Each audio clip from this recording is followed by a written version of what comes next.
Alright, now that we're back, we need to just dive headfirst into this reviewing thing. Let's do another review right now.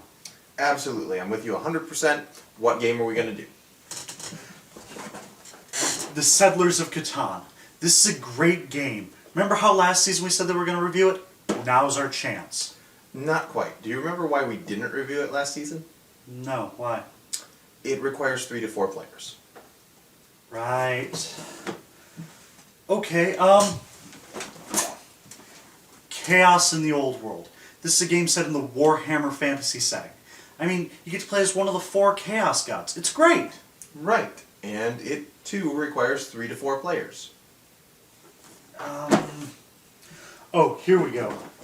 Shadows over Camelot. This is a fun game. Remember how much fun we had playing it in the group?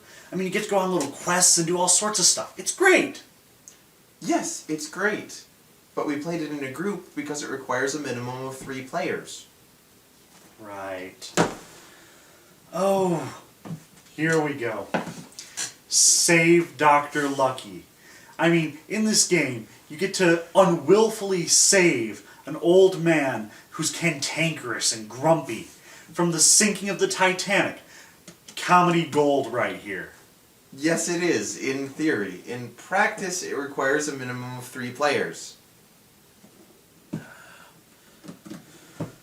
Oh. Betrayal at House on the Hill. This is the game that got our whole group into playing board games. I mean, we have to. We're obligated to review this game. Yes, we are, at some point. It got our whole group into playing because it requires a minimum of 3 players. You can't exactly have one guy betray another guy and still have a game. He basically wins at that point. Right.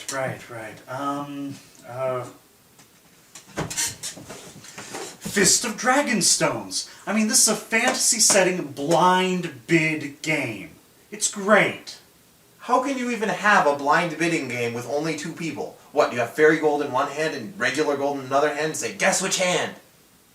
It could be fun. No, it couldn't.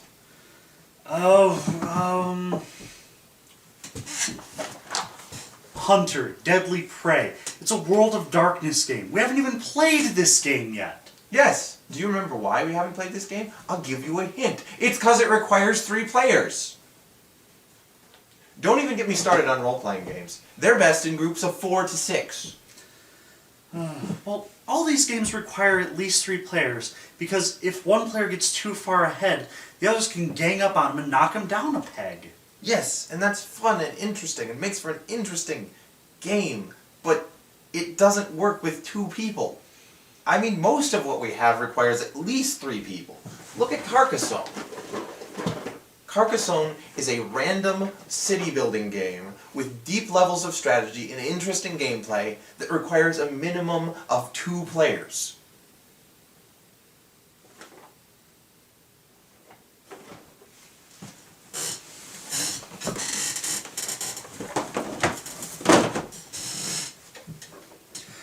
Carcassonne, next on Gaming Disconnect.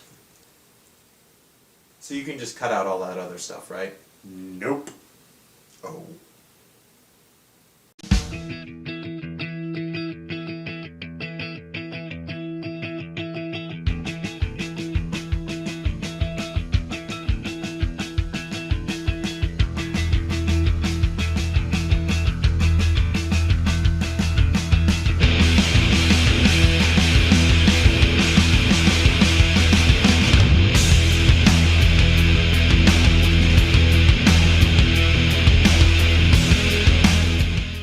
Carcassonne is a city in southern France. It was conquered, reconquered, and conquered again. And the structures reflect this with the Roman and medieval styles. In the game, you play rival factions vying for a piece of Carcassonne by playing your various tiles in a manner that gets you the most points while denying your opponents any points at all, if possible. At the start of the game, every player selects a color, you place the starting tile, and you put the rest of the tiles into the bag. And that's it. Seems pretty simple and straightforward. Yeah, most Euro games are. Wait, we're going to have to explain a bunch of terminology, aren't we? Yep. And you're going to cut away to do it, aren't you? Oh yeah. Gosh dang it. Eurogames are a broad class of tabletop game that generally have simple rules, short to medium playtimes, indirect player interactions, and prefer wood pieces over plastic ones. The games emphasize strategy, play down luck and conflict, and lean toward economic rather than military themes, and they usually keep the players in the game until it ends. Oh, and one other fun little thing. The pawns in Carcassonne are called meeple. And with that, hopefully... Oh, come on, you're not even trying to listen anymore. Well, it's not like I can see it. On your turn, you draw a tile from the bag and place it adjacent to any tile that is already in play, provided that the borders match. It can go anywhere, in any orientation, provided that the borders match, even in places that don't seem to make sense. As the game goes on, the board gets more and more complicated, offering a larger variety of options. Like this. Wait a second. This is obviously a contrived setup. I mean, where are all the meeples? Oh, right. Close enough. In Carcassonne, scoring is determined by your placement of your meeple. Anytime you place a tile, you have the option of placing a meeple on that tile, in any of its particular sections.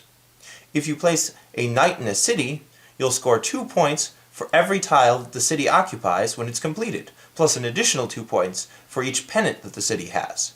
In this case, you'd score 10 points. You can also place a bandit on the road. Once the road is completed, you score 1 point for each tile that the road is in. You can also place a monk in a cloister. You score 9 points for that monk once the cloister is completely surrounded. Finally, you can place a farmer in a field. At the end of the game, the farmer produces 3 points for every city that the field supplies. In this case, this field is supplying these 2 cities, so the farmer would be worth 6 points currently. But by the end of the game, this city over here and this city over here could be completed, so that meeple might be worth 12 points.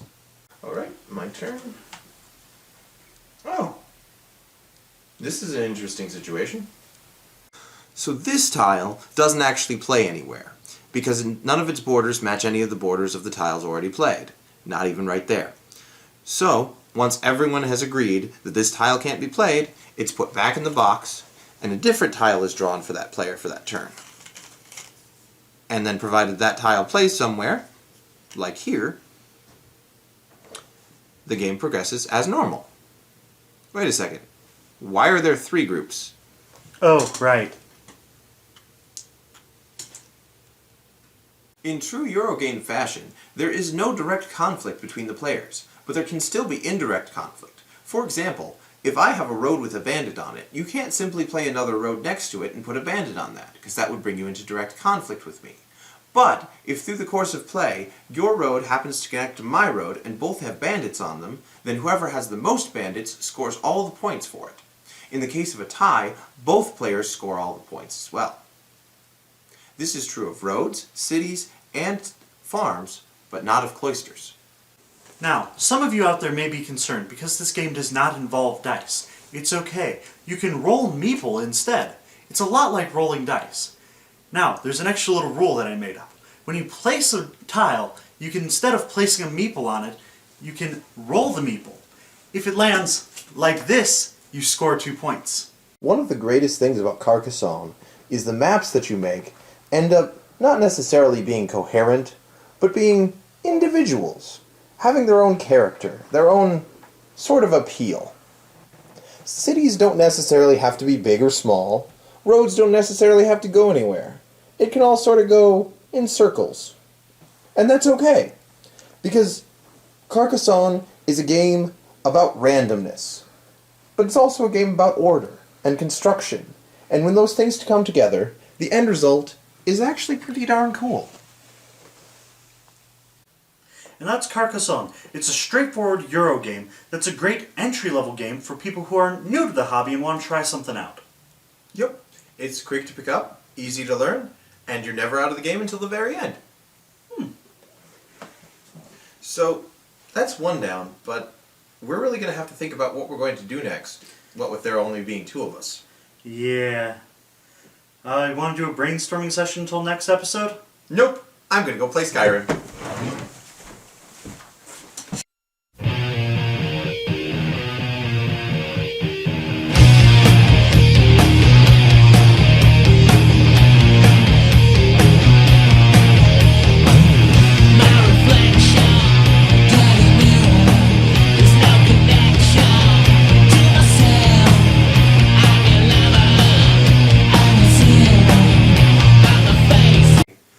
Road tiles manage to intersect so that one of my...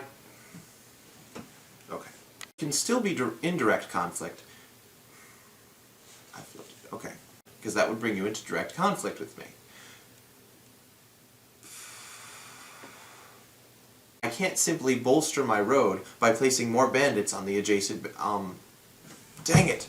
Of laying tiles...